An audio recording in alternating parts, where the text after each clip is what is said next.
everybody, JPT back here with Timber and Stone. This is episode 2 of this particular version of the game. It is 1.5, again, from basically the starting point, or the ending point of the last episode, I should say. And let me unpause the game just so you can kind of get a taste of what everything looks like. So here's everyone kind of doing what they're doing. It's terribly exciting, I know. It's so exciting. This guy here is building stuff, and as you can see here, he's basically getting off and built the, he failed at creating the honey knife. Perfect. And it says here, the only loss in resource is 1 wood log. So again, not good. That is not good. You do not want to see that. You immediately want to add that back to the queue and immediately move it to the top, because he's got to do that. He's got to build that. But guess what? We don't have any wood logs. We started off with 1 wood log, and that is no bueno. No bueno. So let me show you one really cool thing that you can do if you want to try to keep better account of what you've got. You can go to your resources menu. So again, go to resources and then click on whatever thing you want to look at. Bam, track resource. What that's going to do is it's going to keep a little bit of a menu over here. You can go as far down as you want, but of course you are kind of limited by your notifications window. So here are the things I like to keep track of. Food, wood logs, also raw stone. I like to know about that. I also like to know about coal, because that will come in handy with the forages. Also, let's see here, not wheat seed, but wheat, because your animals will use wheat, so we need to know how much wheat we have. Also, wood planks. I like to know how many I have of those. There are 2 different types. They are slightly different in color, so keep that in mind. Also, field stone comes in handy. Let's see here, brick. There are, again, 2 different versions of that. Also, I'd like to know how many hunting knives I have, and as you know, we have none, because he tried to build it, and well, that didn't work out now, did it? Another thing I like to keep track of is hammers. You've got a lot of variety after a while, but these will come in handy. Stone tongs are actually brand new, so you're going to see me sort of fiddle around with those, and I will probably not do so good right away. Basically, all the tools that are in the stone category, you're going to want to keep an eye on those. Fishing poles, I mean, I haven't had them break, but it might be something that you want to keep an eye on. Same thing goes with arrows. I like to know how many arrows I have, and everything else really has never been a factor in the past. But if you say, I clicked on the wrong thing and I didn't mean to put the stone-tipped arrows on, if you just right-click on it, you should be good to go. And let's see, so we want to put that back in, so we want to click on it again. So again, just right-click on it at any point from any menu, and you're good to go. That is a very handy thing in the game, at least I think. So again, we don't have any logs, so guess what? We're not going to be able to build anything right away. So what we'll do is I will show you how to designate how to cut down trees. And so here we go. We can go to Design, Chop, and then what we can do, basically to rotate the map, I'm just right-clicking and holding, and then you can just sort of do the mouse scrolling left to right, and that sort of zooms you around the map. What I'm going to do here is, since all these trees are on the same level, actually it shouldn't matter if I'm not mistaken. You should be able to just click, and drag it across an area. Doesn't matter where you are, if you're up here, if you're down here, as long as you somewhat graze the trees, you are good to go, which is really handy. So if we unpause it, we will immediately see our wood chopper get into action. He got himself an axe, so he's going to then come over here and start chopping down these trees. And there we go. And you can see the tree vibrates and stuff. I love that. I love that they finally added that animation. So we're going to go ahead and put a pause there. And, you know, it is what it is. It's a slow start to the game, but again, this is a sort of a variation between building and survival, and I really, really like it. I really like this game. So again, as soon as he's done, actually, one thing I do want to tell you about, I didn't do this in the last episode, is the inventory. Wow, he's got a really nice axe to start, so hopefully he keeps that in good condition. We want, basically, the higher levels you have, the more efficient they are going to be with the more efficient tools. Now you see here that this says mass, so that mass is 1.5. And so overall, we can have 12. You can go, I think, up to 16. That is your inventory, the individual units inventory. To start things off, I like to set that to 5. So basically, that just means a lot of trips from here to here to here to here to here to here. Now, eventually, what that's going to mean is that if you have somebody chopping the crap out of wood, you're wanting to possibly have a separate resource for that, a separate pile. So what this does is it adds 80 mass to the wood storage capacity. Now before, all of your stuff went into this sort of universal pile. It wasn't even this thing. It just was something you had. The storage capacity wasn't even a factor. It was just, you could see it through here. So this kind of adds a whole new element to the game where you actually have to sort of designate areas for your actual buildings. So let's see here. Eventually, the wood chopper is going to probably have a place for themselves. And I don't want to get this too far away, but also I don't want to put it too close because essentially I'm going to build like a fort and a castle in this area, but the wood chopper is going to live outside of that. Now that is just going to make things a little interesting for the game. And so what I will do is I think I'm going to build him a house outside in this area. So I'm just scrolling my middle mouse wheel up and down to zoom in and out, just so you know. You see the little feet there? That's basically just the way that a unit is able to approach that particular thing. Eventually I'm going to build this guy a log cabin out in the woods, sort of. And so we'll put it here. And so I clicked on it, I let it go. And then eventually when they get enough of this stuff, because let's see, it requires 4 wood logs. When they get 4 wood logs, they're going to eventually come over here and build this as their next thing. This gets a higher priority than the trees do. Basically, if I'm not mistaken, anything that you build will get a higher designation, which is pretty cool. If it's blue, it means that the resources, you can build it there. I think if it's yellow, it means like, oh, this isn't going to work. Or maybe, yeah, it's red. I think it means like, this isn't going to work. And so usually if you have the resources, it will automatically take them out of your supply. But since we have 0 wood, that is not the case here. So let me unpause the game.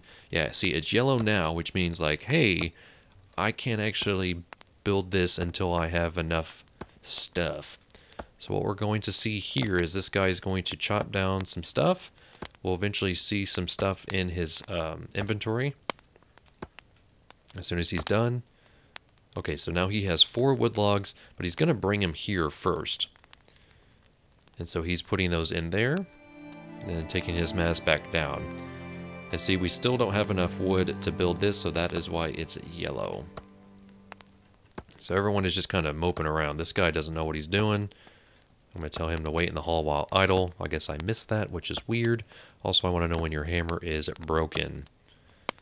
So they're just hanging around. This guy's actually building stuff, which is kind of cool. He's actually building our hunting knife, which, let me go ahead and pause the game. We'll want to make sure our forager has that in their inventory. So let's find this guy. Yeah, he's already off doing what he's doing best. If I'm not mistaken, I do also want to set my miner's encumbrance to 5. The forager, I'm okay with keeping it at 12 because they have to walk so far. But I always want this guy to have a hunting knife, so I'm going to go ahead and hit plus on that and keep his encumbrance there. The miner is the one that I want to keep the encumbrance at 5 early on as well. So let me set that to 5, which just means a lot of trips back and forth. So again, this will fill up pretty quick. So what you'll want to do is, since this looks like a pretty decent mining area, and it's fairly close to where we're going to build our castle or fort, I guess in this case, is we'll go ahead and put a designation of a storage mining stockpile, which will hold 300, so which is quite a bit. We'll go ahead and put it, let's just put it right there. And so eventually, if you have enough, you'll go over there and put that in there. So before that even really gets built, well, we're going to have to start collecting some stone. And so to do that, we need to design a designation to dig and mine. So what we can do here is you'll essentially want to find your outermost perimeter on where your mine is. And so you can click on this and you can, and just click once, let go, and then you can scroll over.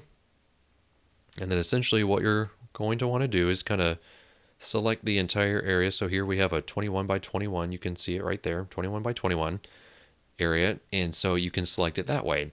Now, if you accidentally did that and say, oh, I didn't mean to do that, I wanted to actually include some of the stuff above that, you can Alt and Shift after clicking and click it again, and it goes away. That sort of deselects an area.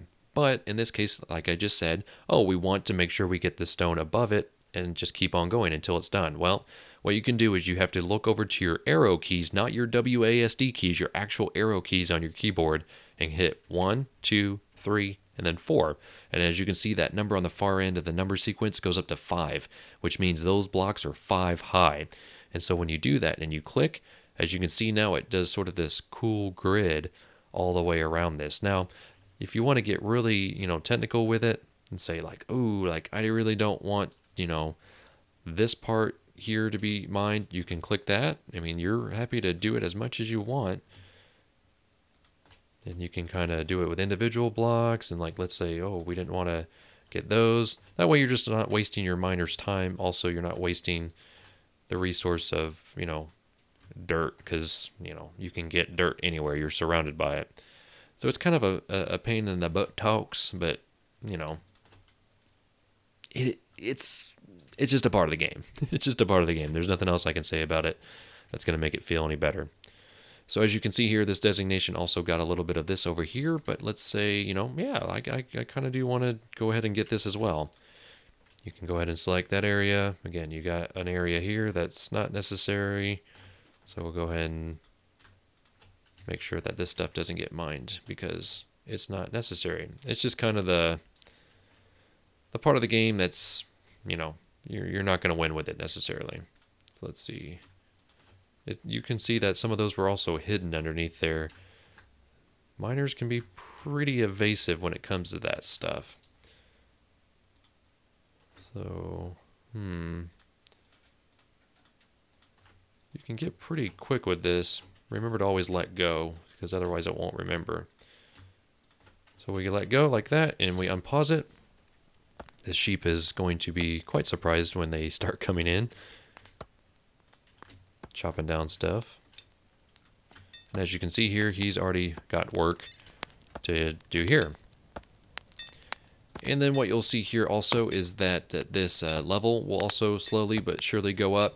On the earlier levels, oh, see, his pickaxe broke. That is just, not good. Also, this guy failed at crafting a stone pickaxe. So again, I've got some clumsy guys here. That is not necessarily a good thing, so it's going to be interesting. It's going to be interesting because a lot of these guys can't build a lot of good stuff. Okay, so I'm going to go ahead and pause the game again. So basically we've got, a little bit of mining designation. I don't think we probably have enough for this. We probably won't have enough for this until all the resources have been built. And again, we have quite a few of them. So that is no good. But as you can see here, we've got 3 trees already cut. You can actually left click on the individual tree to remove the stump, but we aren't going to do that. Another thing you can do is really quick, hit right click and then change your camera to full control. I have not quite gotten used to that. I like to keep it on the fixed RTS. So if you click and let go real quick, that menu will come up. Don't freak out. Just left click, make it go away. If you want to make sort of the map rotate, yep, see there, I'm in that mode. It's kind of weird. It's like, weird. Click on the RTS and you'll go back to the traditional map. Again, I haven't played with that other one enough to really know any better. Okay, so the next thing we really want to do is we want to figure out where our hull is going to be. So let me get my bearings and figure out where the heck I am. Okay, so the water's over here. I'm going to make the water somewhat a part of the hull. I really think I want to get rid of some of this. So what I will do is this isn't necessarily where I want to build my hull, but I'm kind of looking at this area here because it keeps people somewhat close to the fire here and also somewhat close to the resources. So you can always change that later on if you want. You don't have to keep the hull designation, but for what it's worth, I'm going to do a 9x9 square here. And then also what I will eventually do, and it's purple, so that kind of stands out. Eventually I'll also put a campfire in the middle so that those people will be warm at night. So the next thing you immediately want to do as soon as you build your halls, you want to make sure that you build a road to your hall on all 4 sides of the map if possible. Now over here we have water, so that is not going to work in our favor. That's not good, but you know what? It is what it is. And building roads are a little quirky, so let me tell you a few things. I always, just to be safe, always have my road go at least 1 block in. And then you can kind of scroll. You're just, again, letting an area know that you're designating it for a road. Now, you can't just build it all the way through here, and I'll show you why here in a second. So we'll build 40. It goes up to 50, and then it stops. So you just kind of have to connect a road with a road. So you see here how this steps up? Well, we can't just keep going like this. It'll say, "Oop, invalid road designation." So what you have to do, and it's kind of annoying, I know, is you have to sort of click and click. And eventually what I'll do is I'll come through and have somebody cut that out, and then I'll just keep going with my road. It's very rare to get a straight shot with your road across the map without running into a tree or other thing like a bush. And so far we're okay. So far we're just edging by certain things. And it gets kind of dodgy if you're not careful. But basically, this is the road that any migrant is going to take to come into town. So as you see here, this is where it starts getting a little rough because we've got a bit of a hill here. So you kind of have to click and click and click. And it's not fun, but it's kind of a necessary evil for this to work out. And you want to make sure they're all connected. So after you build it, maybe that's where the RTS camera comes in handy. I don't know. So what I'm doing here is I'm just building these roads. Now see, we ran right into a bush. So what you'll need to do, you just have to go around it and hope that your people will be smart enough to come into town that way. Eventually you can come in and sort of, like, say you didn't want this road here, just left click on it and say remove this road. But in this case, we don't want to remove that road. We want to keep it. But say you want to move it around, that's your prerogative. You can do that later. So again, it has to connect to the edge of the map, so we're getting pretty close. And are we going to run right into that tree? No, we're not. Okay, so there we go. That should technically be all the way to the edge of that particular hall. Again, this one I'm not too thrilled about, but you know, it is what it is. We got pretty close. We got pretty close to making a straight shot. That's very rare to even get that much going. And again, that was pretty close and that was pretty close. I just kind of got lucky. So I think that's going to do it for this particular episode. Again, some of the early episodes are just going to be sort of developmental kind of things.